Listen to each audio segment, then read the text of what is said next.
મારું નામ રતિભાઈ આનંદભાઈ ચોપડા, ગામ લાલપુર, જિલ્લો જામનગર. મારું કમરનું ઓપરેશન કરેલું હતું.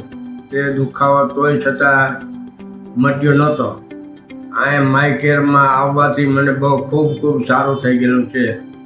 પહેલાં મારાથી પલોઠી વાળીને બેસાતું નહીં, લાવવામાં તકલીફ રહેતી. હવે પલોઠી વાળીને બેસાય છે, હલાય છે, નકર હલાતું જ નહોતું હાવ. મારું નામ મનોભાઈ કાકડિયા, એજ 75 યર્સ. મને શોલ્ડરમાં પેઇન હતું, 15-20 દિવસ સુધી સતત પેઇન રહ્યું અને પછી માયોનો સંપર્ક કર્યો, ટ્રીટમેન્ટ ચાલુ કરી. 8 થી 9 સિટિંગ લીધા પછી અત્યારે શોલ્ડરનું પેઇન સંપૂર્ણપણે દૂર થઈ ગયું.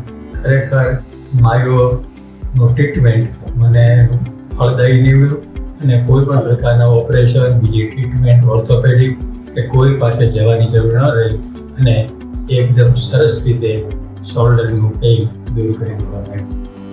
મારા વાઈફે જયશ્રીબેન અનિલભાઈ અકબરી, અને એને ગરદન અને કમરનો દુખાવો હતો. એ 1.5 વર્ષથી, 1.5-2 વર્ષથી, અને 3 ડૉક્ટરને બતાવેલું ઓર્થોપેડિક, અને એમાં કાંઈ ફેર પડ્યો નહોતો. અત્યારે માય કેરનો સંપર્ક કર્યો અને અત્યારે એમાં બહુ સારું છે અને અત્યારે ફેર પણ 100% પડી ગયું છે. અત્યારે કોઈ જાતની તકલીફ નથી. 1 મહિનાની અંદર રિઝલ્ટ આવી ગયું છે વગર દવાઈએ.